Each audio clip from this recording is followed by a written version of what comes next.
මම ඒකට පොඩි උත්තරයක් දෙන්න පුළුවන්. මම මේ රටේ ජනාධිපති වුණොත් හොඳට අවබෝධ කරගන්න. ජනාධිපති මන්දිරයයි අරලියගහ මන්දිරයටයි ඔබට එන්න අවස්ථාවක් ඉන්නේ නැහැ. ඒ කියන්නේ එතනට යන්නේ නැහැ. ඇයි?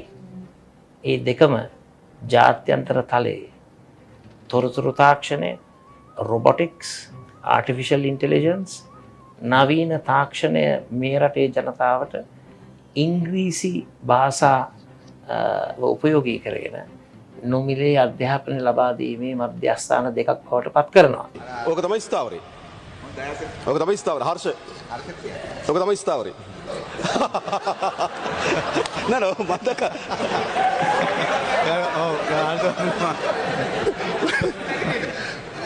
ඒක තමයි අපේ ස්ථාවරයක්. නෑ නෑ. දැන් බොහොම ස්තුතියි හර්ෂ මන්ත්‍රීතුමා. හැබැයි ඔබතුමාට අදානි සමාගමෙන් නිවේදනය ආපු හැටි පොඩි කලබල වීමක් වුණා එහෙනම්. කලබල වෙලා කිව්වා මේ ව්‍යාපෘතිය ගියා තව කවුද එන්නේ කියලා. මම දැක්ක ඔබතුමාගේ කාඩ් එකක් මං ගාව තියෙනවා. හරිද? මේක ගියා ආයේ කවුද එයිද ඩොලර් බිලියනක ව්‍යාපෘතිය. බිලියනකුත් නෑ එතන හොඳේ. එතන කියපු ඉලක්කමත් වැරදි. ඔබතුමාගේ ඩොලර් බිලියනක ව්‍යාපෘතියක් ගියා කියලා. බිලියනයක් නෑ එතන. හරිද? 900කුත් නෑ. හරිද? තව ලන්සු තියන්න පුළුවන්. හරිද? මම කියන්නේ හරිද? ගියේ නෑ. හරිද? මේ ඒ නිසා ඒකයි මම කියන්නේ. ඒතකොට මතයක් හදනවා ආයෝජකයෝ යනවා. ඒතකොට ආයෝජකයෝ යන රටකට ආයෝජකයෝ එන්නේ නෑනේ. මං කියන්නේ අර ආර්ථික ඒම හදන් තියන අය ඒවා කිව්වහම ප්‍රශ්නක් තියෙනවනේ. ඒ නිසා ඉතා පැහැදිලි ඒවා. හරි නේද මනෝගණිස්මතුවා. හරි රයිට්. ඉතින් ඕක තමයි අපේ තියෙන තත්ත්වය. ඉතින් මම කියන්න හදන්නේ අවසන් වශයෙන් මම අවසන් කරන්න හදන්නේ. ඒ නිසා මම හිතනවා මේක තමයි අවස්ථාව. මේ අවස්ථාව එක්ක ඕගොල්ලෝ එකට එනවද? නැත්තම් මේකට අකුල් වෙනවද කියලා තීරණය කරන්න. මීට වඩා හොඳ දෙයක් මම කියන්න නැවත අපේ රටේ දේශපාලනේ මීට වඩා හොඳ දෙයකින් මිසක්කා මීට වඩා නරක දෙයකින් පුරවන්න බෑ ආපහු. රෝමේ හිටියා අධිරාජ්‍යවරු ගණනාවක් හිටියා. ඉතාමත් කූර අධිරාජ්‍යවරු හිටියා. හැබැයි එක අධිරාජ්‍යයක් ආවා. ඔහු සාමකාමී අධිරාජ්‍යයක් වුණා. රෝමේ ඊට පස්සේ කූර අධිරාජ්‍යයන් ගොඩ දෙගුණේ නේ. හැරවුම දුන්න. අපිත් හැරවුම දෙන්න. මීට පස්සේ පැරණි අසාර්ථක විනාශකාරී දේශපාලන සංස්කෘතියෙන් සහ ආර්ථික සංස්කෘතියෙන් ආණ්ඩුවක් අපේ රටේ යලි හැදින්නේ නැහැ. අපි ප්‍රමිතීන් නිර්මාණය කරලා තියෙනවා. ප්‍රමිතීන් දේශපාලකයාගේ ප්‍රමිතිය, රාජ්‍ය නිලධාරියාගේ ප්‍රමිතිය. අනේ එතනද අපි නිර්මාණය කරලා තියෙනවා. අපි ඉතාමත් හොඳ තැනක සංඥා කණු හිටවලා තියෙනවා. ඔබට පුළුවන් මේ සංඥා කණු ඉක්මවා යන්න පුළුවන්. එහෙම නැතුව මේ සංඥා කණු වල පිටිපස්සේ ඉඳන් ඔබට ඔබේ දේශපාලන අනාගතයක් නෑ. හොඳට මතක තියාගන්න මේක. අපි කැමති ඔබතුමා තමත් ශක්තිමත් ව්‍යාපාරයක් බවට පත් වෙනවා නම් ඒ නිසාම තමයි මේක කියන්නේ. කවුරු හරි ඉන්නවද මේ රිවර්ස් පෙත්ත ගහගෙන අරගත්තලේ මේ insisting I know my English please respect my linguistic skills please understand the distinction වෙනස තේරුම් ගන්න. This is ludicrous. I mean, I'm sorry. No, it's okay. I'm surprised by Honorable Jayasekara's kindness towards me. I can vouch the fact that I don't need anybody's support, and I'm surprised by the utter ignorance that has been displayed by the honourable member. No, it's okay. On the opposite right side. now, So we need not go into detail about it. Ignorance is yeah.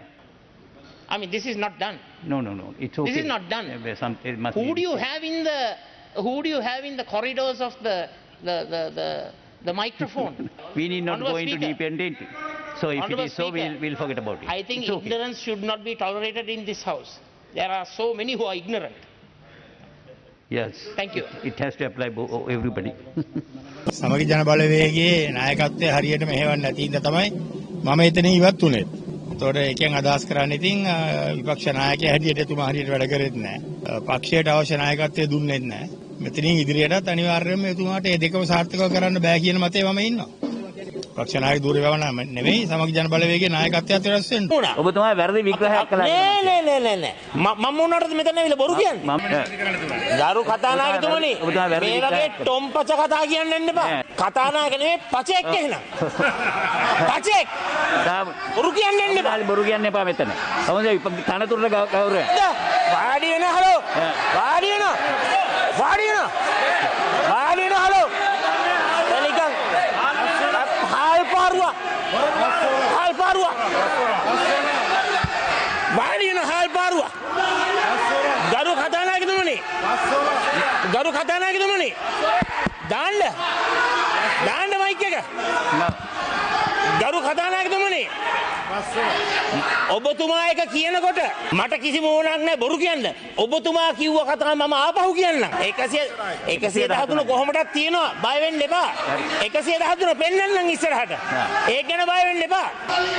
මම කියනවා පැහැදිලිව ඔබතුමා Tom පචෙක් කියන්නේ.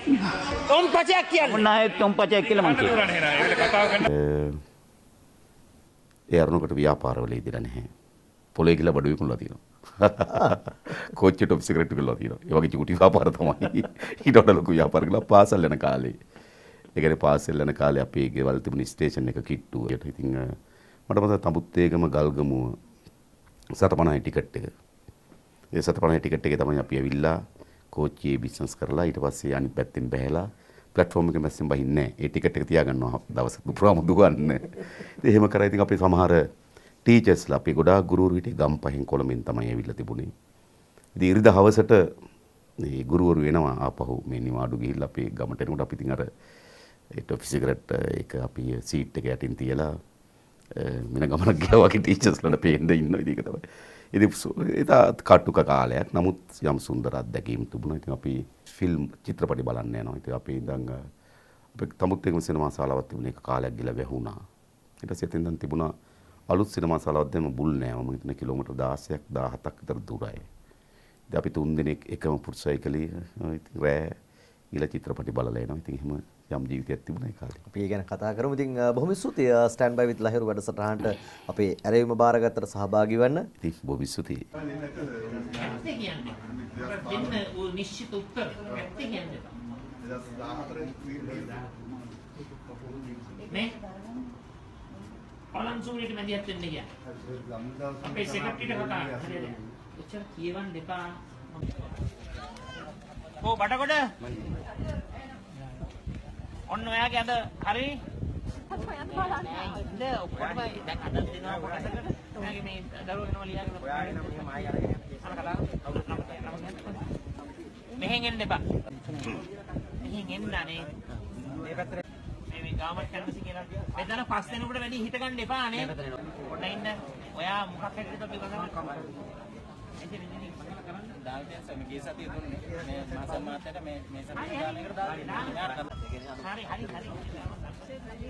උපාධිධාරයෙන් ඉන්නවද? එන්න ඉන්නවනම් එන්න.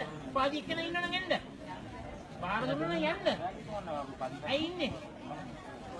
මොනවාද? ගේන්න උපාධි ගේන්න. දැන් මට කියන්න මෙතන රැස්වීම් කරපු පෝලිං බූත් කවුන්ටිං කාර්යාලය ඒකට ඉන්නවනම් එන්න. ඒ අය විතරයි ආ. මේකෙකුටවත් මං බය නැහැ. ඕනම කෙනෙකුට තනියම වුණත් මූණ දෙන්න. තනියම වුණත් මූණ දෙන්න. එතන ඒකෙකුටවත් බය නැහැ. ඒකෙකුටවත් බය නැහැ. පුළුවන් නම් කියනවා. පුළුවන් නම් කියනවා. පුළුවන් නම් කියනවා. එතන ඒකෙකුටවත් බය නැහැ. ඒකෙකුටවත් බය නැහැ. පුළුවන් නම් කියනවා. පුළුවන් නම් කියනවා. පුළුවන් නම් කියනවා.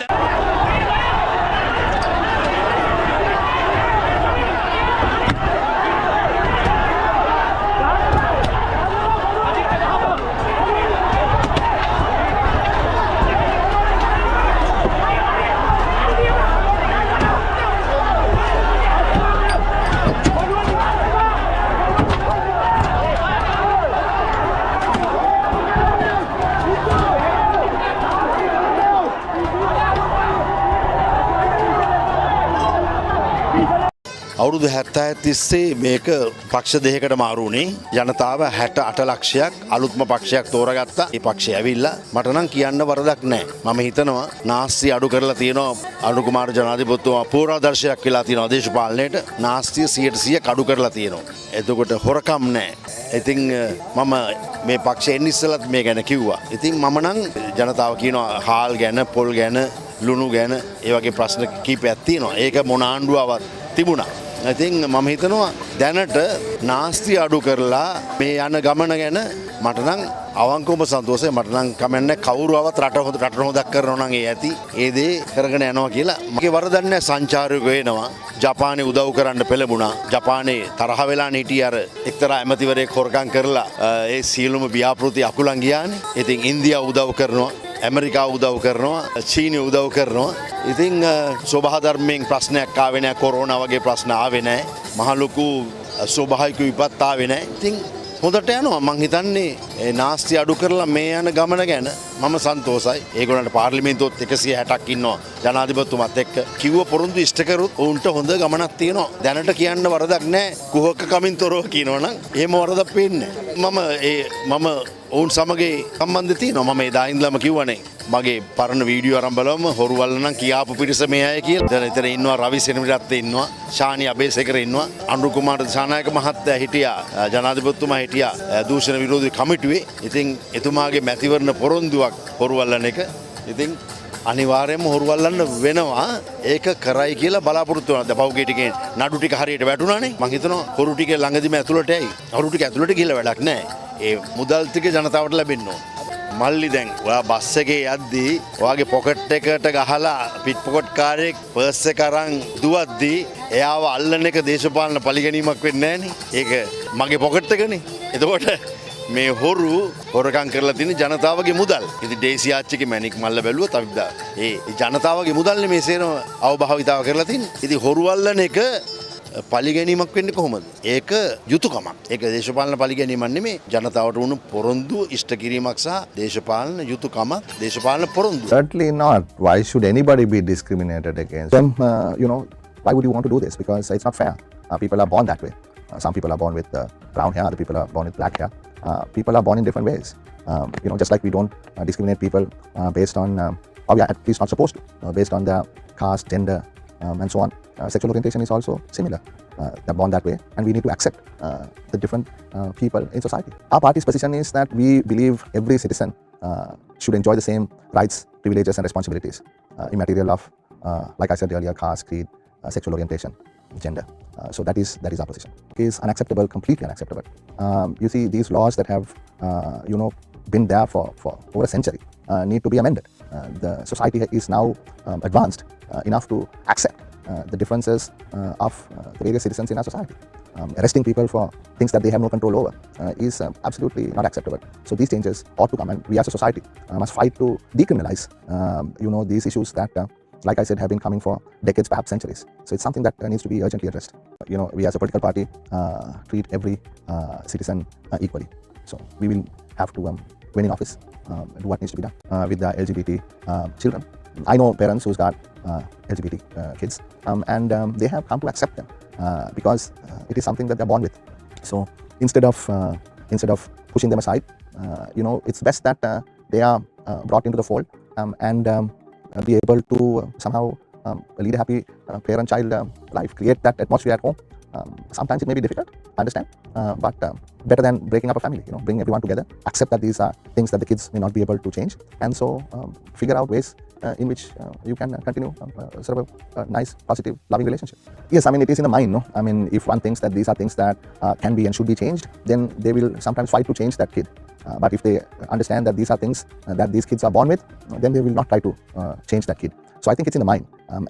If families, brothers and sisters, mothers, fathers and children, cousins, they sit and discuss these things and come to accept the reality, I think that's the way to go. That's the way to go.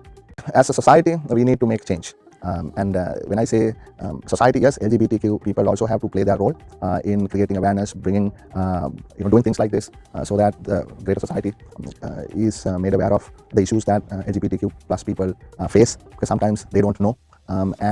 Society as a whole must begin to accept the differences between non-LGBT and LGBT people,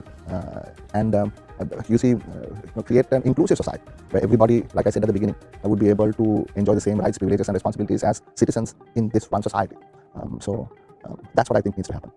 Well, I mean, I want to wish all LGBTQ community folk happy Pride Month. But I think more than that, people need to probably understand what this is all about, why this is celebrated, and a lot of the people in our society haven't even heard of Pride Month and what it stands for. So I think there is a lot of awareness creation that is necessary.